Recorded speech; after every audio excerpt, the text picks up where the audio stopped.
আমাদের আজকের আলোচনার উৎসটি একটা বেশ বড়সড় ধাঁধা সমাধানের চেষ্টা করেছে। ধাঁধা, তাই না? হ্যাঁ, ধাঁধাটা হল ঈশ্বর তার সৃষ্টিকে ভালোবাসার হুকুম দিয়েছেন, কিন্তু সেই ভালোবাসা যদি সৃষ্টির নিজের ভেতরেই না থাকে। তাহলে সেই হুকুম পালন করা কিভাবে সম্ভব? ঠিক তাই। এটা তো অনেকটা কাউকে সাঁতার কাটার নির্দেশ দেবার মতো, যার হয়তো হাত পা বাঁধা। চলুন এই বিশাল ধাঁধার প্রতিটি অংশ এক এক করে খুলে দেখা যাক। একদম ঠিক জায়গা থেকে শুরু হলো। এই যে আপাত অসম্ভব একটা আদেশ, এটাই আসলে পুরো আলোচনার কেন্দ্রবিন্দু। হুম। উৎসটির মূল যুক্তিটা হল সৃষ্টির সার্থকতা নির্ভর করে স্বাধীন ইচ্ছার উপর। আর সেই স্বাধীন ইচ্ছা তখনই মূল্যবান হয় যখন কোনো প্রাণী, ধরুন, খারাপ করার সুযোগ থাকা সত্ত্বেও স্বেচ্ছায় ভালোটা বেছে নেয়। অর্থাৎ ভালোবাসা বেছে নেয়। হ্যাঁ, ভালোবাসা। কিন্তু এখানেই আসল প্যাঁচটা।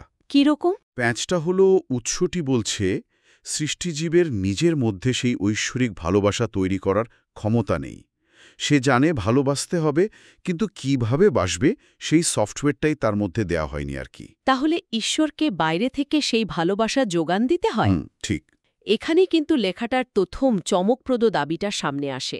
বলা হচ্ছে ঈশ্বর এমন একটা আদেশ দিচ্ছেন যা পালন করার ক্ষমতা তিনি আমাদের দেননি। এটা কোনো ভুল বা অসঙ্গতি নয়, বরং এটাই পুরো পরিকল্পনার মূল ভিত্তি।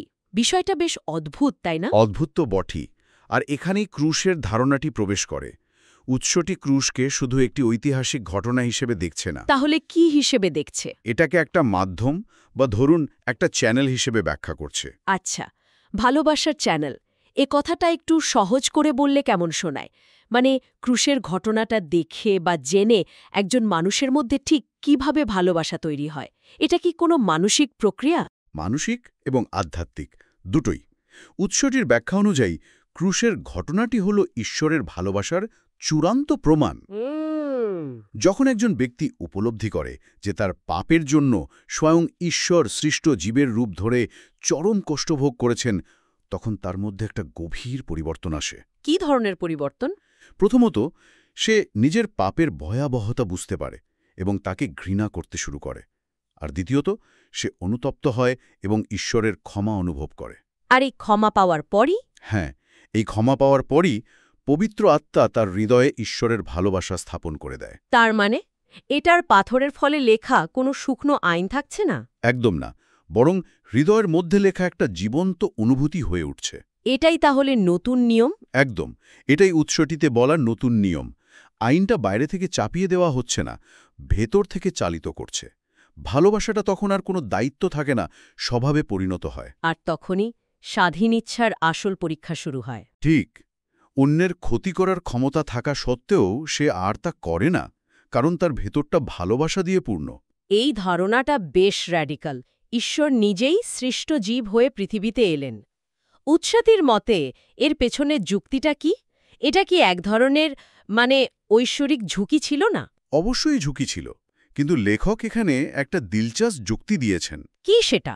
যুক্তিটা হল, সৃষ্ট জীবেরা তো ঈশ্বরকে সরাসরি দেখতে বা বুঝতে পারে না। তিনি কেমন, তার প্রকৃতি কি, এগুলো তাদের কাছে বিমূর্ত ধারণা। ঠিক। তাই তাদের শেখানোর জন্য একটা জীবন্ত উদাহরণ বা প্রোটোটাইপ দরকার ছিল। আর সেই প্রোটোটাইপ হলেন যিশু। হ্যাঁ, ঈশ্বর নিজেই যিশুর রূপে পৃথিবীতে এসে দেখিয়ে দিলেন ভালোবাসা কাকে বলে, ঈশ্বরের হুকুম মেনে চলা কাকে বলে, আর একটা নিখুঁত জীবন কেমন হতে পারে। অর্থাৎ অনেকটা বড় ভাইকে দেখে ছোট ভাই বোনেরা যেমন শেখে, সেরকম একটা ব্যাপার। যিশুকে দেখে বাকিরা ঈশ্বরের প্রকৃতি অনুকরণ করতে শিখবে। হ্যাঁ, তবে এই অনুকরণের ধারণাটা আরও গভীর। উৎসটি বলছে যিশু হলেন জ্যেষ্ঠ পুত্র বা প্রথম মডেল। তাকে দেখে এবং তার দেখানো পথে চলে অন্যরাও ধীরে ধীরে ঈশ্বরের প্রতিমূর্তিতে রূপান্তরিত হতে শুরু করে। কিন্তু এই অনুকরণের ধারণাটা কি একটু সরলীকরণ হয়ে গেল না? মানুষ তো শুধু ভালোটা অনুকরণ করে না। একজন নিখুঁত মডেল কি মানুষের মধ্যে হীনমন্যতা বা ধরুন বিদ্রোহের জন্ম দিতে পারে না? উৎসটি কি এই দিকটা নিয়ে কিছু বলেছে? এই প্রশ্নটা খুবই গুরুত্বপূর্ণ। উৎসটি সরাসরি বিদ্রোহের কথা না বললেও এটা স্বীকার করে যে প্রক্রিয়াটা সহজ নয়। মানুষ শুধু অনুকরণ করে না, সে ঈশ্বরের বাক্যকে গ্রহণ করে। ও আচ্ছা, এখানে একটা সচেতন সিদ্ধান্তের ব্যাপার আছে। একদম। উৎসটি বাইবেলের একটি লাইন উদ্ধৃত করে বলছে, যারা ঈশ্বরের বাক্য গ্রহণ করেছে তাদের ঈশ্বর বলা হয়েছে। এর মানে কি এই যে তারা আক্ষরিক অর্থে ঈশ্বর হয়ে যায়? না না, তা নয়, বরং তারা ঈশ্বরের চারিত্রিক বৈশিষ্ট্য যেমন ভালোবাসা, ক্ষমা, পবিত্রতা এগুলো ধারণ করতে শুরু করে। এটা একটা দীর্ঘ রূপান্তরের প্রক্রিয়া। তাহলে পেক্ষামতে যিশুকে একটি মডেল হিসেবে পাঠানো হয়েছিল, কিন্তু উৎসটি বলছে তার ভূমিকা শুধু মডেল হিসেবেই শেষ নয়। না, শেষ নয়। তার মৃত্যু এবং পুনরুত্থানের সাথে সৃষ্টির ভাগ্য জড়িয়ে আছে। এই পাপ, মৃত্যু আর বেঁচে ওঠার ধারণাগুলো কিভাবে এক সুতোয় বাঁধা, সেটাই এখন বোঝা দরকার। ঠিক, এখানে একটা কার্যকারণ সম্পর্ক আছে। উৎসটির যুক্তি অনুযায়ী পাপের অনিবার্য ফল হল মৃত্যু। এটা একটা মহাজাগতিক নিয়ম। আচ্ছা।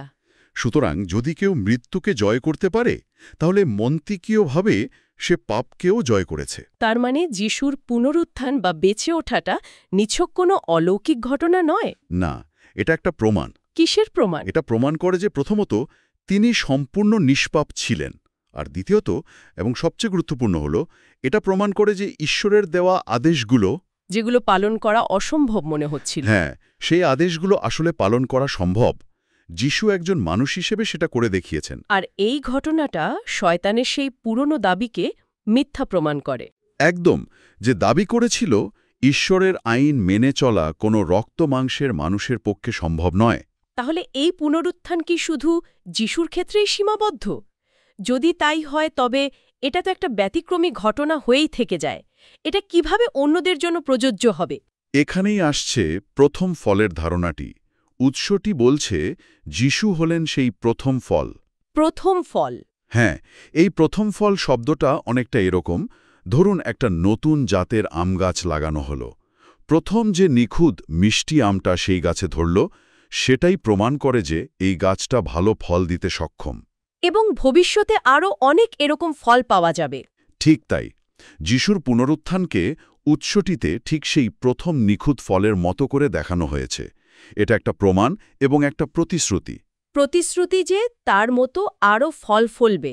ঠিক তাই, প্রতিশ্রুতি যে যারা তাকে অনুসরণ করবে তারাও মৃত্যুকে জয় করতে পারবে। বিশেষ করে উৎসটি এখানে শহীদদের কথা উল্লেখ করেছে, যারা ঈশ্বরের জন্য জীবন দেয়। হ্যাঁ, তাদের পুনরুত্থান ও রূপান্তর এই প্রতিশ্রুতিকে আরও জোরালোভাবে প্রমাণ করবে। এক মিনিট, এই বিষয়টা বেশ গুরুত্বপূর্ণ। যদি যিশুর পুনরুত্থানে চূড়ান্ত প্রমাণ হয়, তাহলে আবার শহীদদের পুনরুত্থানের প্রয়োজন কেন হচ্ছে? এটা কি ঈশ্বরের পরিকল্পনায় নতুন কোনো মাত্রা যোগ করে? এটা আসলে প্রমাণের সংখ্যা বৃদ্ধি করে। একটা উদাহরণ দিয়ে, যেমন কোনো তত্ত্ব পুরোপুরি প্রমাণিত হয় না, আচ্ছা, বুঝতে পারছি। তেমনি শুধু একজনের পুনরুত্থান হয়তো সমালোচকদের কাছে ব্যতিক্রম হিসেবেই থেকে যেত। কিন্তু যখন নির্দিষ্ট সংখ্যক অনুসারী অর্থাৎ শহীদরা একই পথে হেঁটে মৃত্যুকে জয় করে পুনরুত্থিত হবে, তখন এটা আর কোনো একক ঘটনা থাকবে না। ঠিক, এটা একটা নিয়ম হিসেবে প্রতিষ্ঠিত হবে। উৎসটি বলছে যখন সেই শহীদের সংখ্যা পূর্ণ হবে, তখন প্রথম পুনরুত্থান ঘটবে, যা শয়তানের দাবিকে পুরোপুরি বাতিল করে দেবে। বেশ, তাহলে এই পুরো প্রক্রিয়ার শেষটা কোথায়? সৃষ্টির এই দীর্ঘযাত্রার চূড়ান্ত লক্ষ্যটা কি? চূড়ান্ত লক্ষ্য হল সৃষ্টির সমাপ্তি বা পূর্ণতা। মানে? যখন ঈশ্বরের আদেশ যে পালনযোগ্য সেটা সন্দেহাতীতভাবে প্রমাণিত হয়ে যায় এবং সৃষ্টিজীবের স্বাধীন ইচ্ছা ভালোবাসার মাধ্যমে সার্থকতা খুঁজে পায়, তখন ঈশ্বরের ন্যায় বিচার এবং ভালোবাসা নিয়ে আর কোনো প্রশ্ন থাকে না। আর তখন মহাবিশ্ব থেকে পাপ চিরতরে মুছে ফেলা যায়। হ্যাঁ, এবং সৃষ্টি তার মূল লক্ষ্যে পৌঁছায়। এটা তো একটা বিশাল ব্যাপার। অর্থাৎ আমাদের দৈনন্দিন জীবনের ছোট ছোট পছন্দ অপছন্দগুলো এই মহাজাগতিক নাটকের অংশ। ভাবতে অবাক লাগে। উৎসটির একটি অংশে বলা হয়েছে, ঈশ্বর তার নিজের মহিমার জন্য মানুষ সৃষ্টি করেছেন।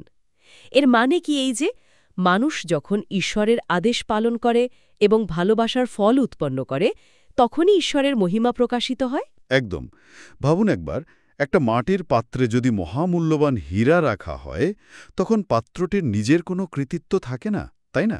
না, কৃতিত্ব তো হীরার। ঠিক তেমনি উৎসটি বলছে মানুষ হল মাটির পাত্রের মতো, দুর্বল এবং পাপপূর্ণ শরীরে বাঁধা, কিন্তু যখন সেই দুর্বল শরীরে থেকেও সে পবিত্র আত্মার সাহায্যে ঈশ্বরের ঐশ্বরিক ভালোবাসা আর পবিত্রতার মতো ফল উৎপন্ন করে, তখন এটা প্রমাণ হয় যে ঈশ্বরের করুণা ও শক্তি মানুষের দুর্বলতার চেয়ে কত বড়। ঠিক ধরেছেন। তার মানে এটা মানুষের নিজের অর্জন নয়, বরং ঈশ্বরের দান, যা মানুষের মাধ্যমে প্রকাশিত হচ্ছে। হ্যাঁ, আর এটাই ঈশ্বরের মহিমা। এইভাবেই সৃষ্টির উদ্দেশ্য সফল হয়। লেখক এখানে প্রথম আদম এবং শেষ আদমের মধ্যে একটা তুলনা টেনেছেন। আদম এবং যিশু। হ্যাঁ, প্রথম আদম ঈশ্বরের অবাধ্য হয়ে যা কিছু হারিয়েছিল, যেমন ঈশ্বরের সঙ্গে সম্পর্ক, অনন্ত জীবন, শেষ আদম অর্থাৎ যিশু ঈশ্বরের প্রতি বাধ্য থেকে তা পুনরুদ্ধার করেন। আর তার অনুসারীরা সেই পুনরুদ্ধারের অংশীদার হয়ে ওঠে। একদম। আজকের এই গভীর আলোচনা থেকে আমরা দেখলাম কিভাবে ভালোবাসার একটি আপাত সরল আদেশ আসলে সৃষ্ট জীবের স্বাধীন ইচ্ছা, ঈশ্বরের অবতার হয়ে আসা, মৃত্যু, পুনরুত্থান এবং সব শেষে সমগ্র সৃষ্টির সমাপ্তির সঙ্গে জুড়ে আছে। বিষয়টা কেবল একটা ধর্মীয় আদেশের মধ্যে সীমাবদ্ধ নেই, বরং এটা আমাদের অস্তিত্বের উদ্দেশ্য নিয়ে এক বিশাল প্রেক্ষাপট তুলে ধরে। আমার কাছে এখানকার সবচেয়ে আকর্ষণীয় দিক হল, সৃষ্ট জীবকে এখানে নিছক হুকুম পালনকারী রোবট হিসেবে দেখা হচ্ছে না। ঠিক। বরং তাকে ঈশ্বরের প্রতিমূর্তি হয়ে ওঠার একটি প্রক্রিয়ার অংশীদার হিসেবে দেখা হচ্ছে। তারা ঈশ্বরের দেখানো পথে হেঁটে তার দেওয়া শক্তি ব্যবহার করে নিজেরাই সেই পথের জীবন্ত উদাহরণ হয়ে ওঠে। এটা একটা সক্রিয় অংশগ্রহণের ধারণা। হ্যাঁ, একটা সক্রিয় অংশগ্রহণ। এই আলোচনাটি শ্রোতাদের জন্য একটা গভীর চিন্তার খোরাক রেখে যাচ্ছে। উৎসটির শেষে একটি অত্যন্ত ইন্ট্রিগিং ধারণা দেওয়া হয়েছে। বলা হচ্ছে, স্থানকালের ঊর্ধ্বে থাকা ঈশ্বরের কাছে এই পুরো সৃষ্টির প্রক্রিয়াটি নাকি ইতিমধ্যেই সম্পন্ন হয়ে গেছে।